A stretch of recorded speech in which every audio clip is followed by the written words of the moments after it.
If I'm on the tour bus or I'm riding somewhere, I'm having a cool little road trip, I want some Nas, but if I'm in the club, I want the ignorant shit. You know what I'm saying? It's cool to have a little. That's when hip-hop was everything. best, though. When you had everything. Everything. When one thing is just too much, it's always bad. DIY. BET is starting to revitalize the branding around Rap City with a new podcast called Beyond the Basement. In this particular episode, they talked to the rapper Bow Wow, Fabulous, and more to discuss hip-hop's uncertain future and so much more. In the midst of this conversation, Big Tigger asked a very important question to Fabulous. Does he believe that lyricism is making its way back to the forefront of this hip-hop culture? Here's what he had to say. Will a return to lyricism ever happen? I was waiting. I think it's still here in a sense. It's just not always pushed to the forefront. I think people need to hear lyrics that push them, that inspire them, create memories. They need those kind of, every lyric, every song can't just be party, turn up. You know, you need something that gives you Some substance. Balance. You said that earlier, I just think that's what people, and people get it. We're getting it in little spurts, and then we, of course, we just spoke about what's getting pushed and who's pushing it. Right. And I think that's what we see. We don't always see lyricism pushed to the forefront, but I believe it's here, and I believe even now we have the power, as the audience has the power to research it. They can search online, they can find those guys. Can actually look up the lyrics. I think it's interesting to hear more and more of these conversations happening. I'm excited. Now, how relevant or how present it's been in the mainstream, we obviously have our examples. We have our J. Coles, we have our Kendricks, who have had massive success in the mainstream. But I always feel like no matter the era of hip hop, there's always at least, and I hate to use this word because they're not token, but there's always like at least one token lyricist that mainstream holds on to show it got a little bit of depth. They grab onto somebody to show, look at, we show respect to all different types of hip hop and culture, and we allowed something to get through. It's never the majority. It's always the minority that you see in the mainstream, and there's a many different reasons why that may be. Companies like a BET would bring even these conversations to the forefront because they're seeing with the success of rapper-led podcasts where they're interviewing other rappers from their generation and they're doing hundreds and hundreds of thousands of views, if not millions of views. It makes you start to ask questions about some of those things that they said about this kind of rap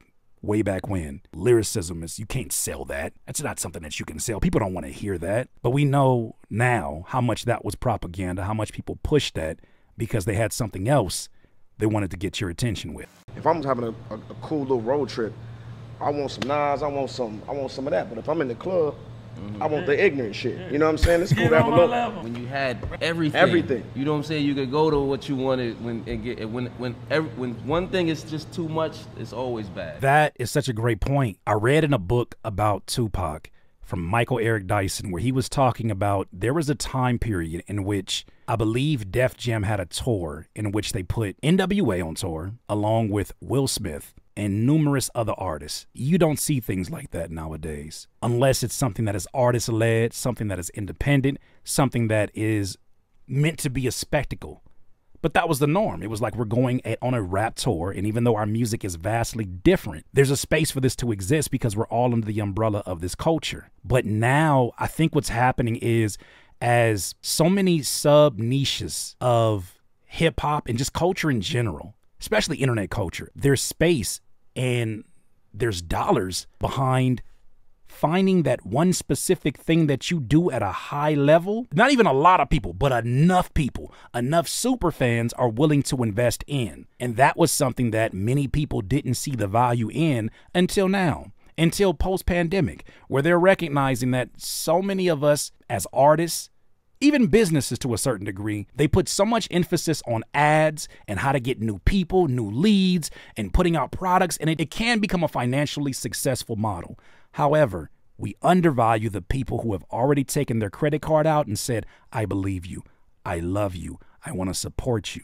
And we're not providing an experience that is going to make them go from being a 2-year customer to a 10-year customer. We're not understanding that they spend more money in 1 year than the casual person that's like, I'm not really into lyricism. It's not my shit, man. Drop a banger for me. Drop a club banger with a little bit more bass. Them niggas don't buy albums. Fun fact, DIYers, there was once a time that I was making beats on a PlayStation 1 on my grandmother's patio. Yeah, shout out to MTV Music Generator. Now, when I think back to those humble beginnings, it is absolutely insane that somehow it led me to working with artists like Kendrick Lamar, Absol, brands like MTV, and Van Skateboarding. And a few years ago, I was asked by a publisher to pour all of those stories, those memories, and hard-learned lessons into this. The Prosperous Hip Hop Producer by Curtis King. If you're curious, it's available on Amazon, Audible, and the Kindle platform. But if you're looking for something with a little bit more of a personal touch, you can get autographed copies directly from me at curtisking.com. If you're a true DIYer like me, then you already know that music is much more than just beats and bars.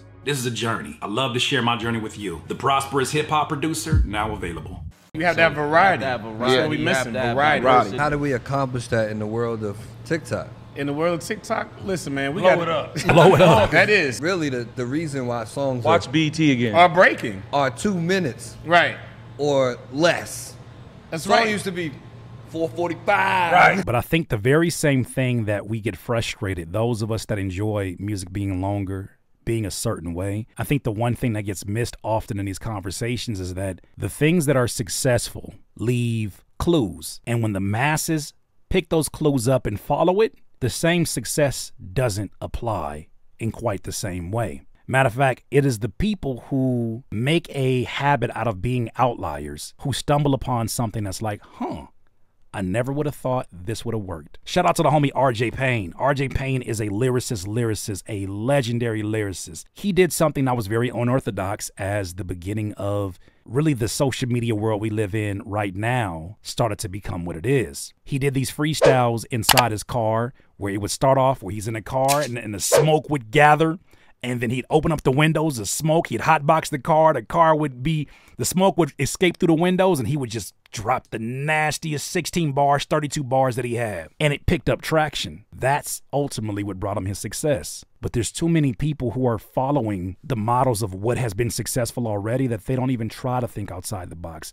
And that is so weird because we're some of the most creative human beings on earth and we still don't want to use that creativity for anything else outside of music. But you got radio emulating TikTok because they're going to play what's hot on TikTok, so that reinforces the person. Radio, it just reinforces it. Because everything has become so accessible, because everybody is so used to this music being hand-picked for them and ushered to their doorstep like a one-day delivery package from Amazon, some people are lazy about that process. Or some people are just too busy about that process. They got other things. They got kids. They got responsibilities. I get it.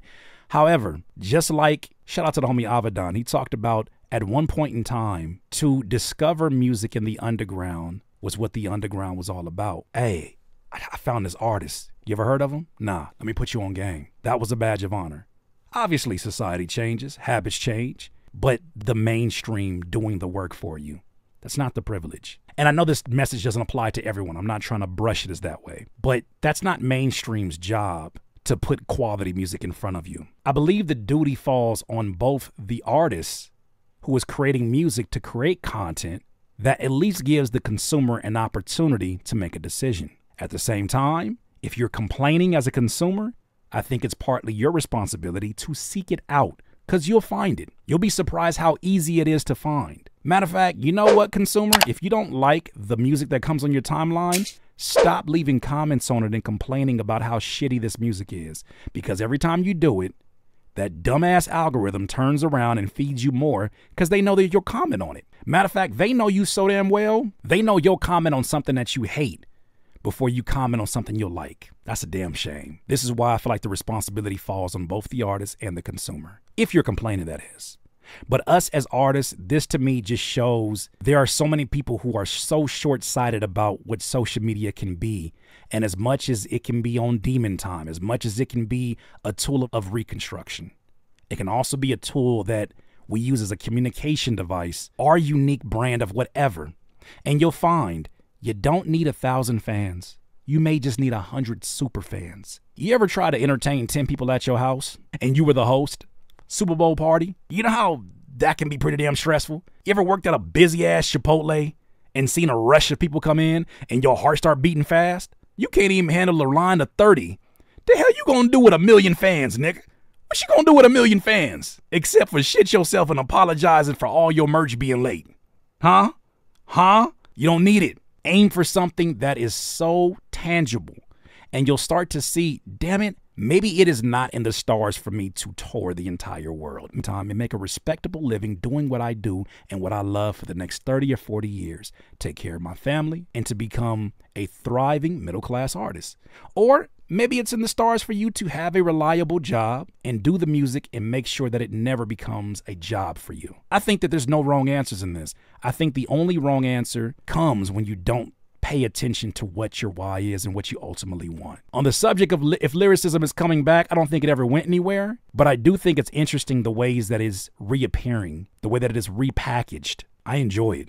I feel like it is a fine art. And last time I checked, every time I pass by a Nobu, you still need a reservation. And they still eat shrimp like this with their finger up. So delectable. The plate still got like this much food on them for $70,000. If you're a lyricist, you have a fine art. Treat it that way and watch who shows up and how they're willing to treat it, pay for it, and such. These are my thoughts, though, ladies and gentlemen. Tell me what you think about this. DIYers, if you enjoyed this content, make sure that you hit the like button and maybe even consider subscribing. Come on, man. Stop being greedy. Peace.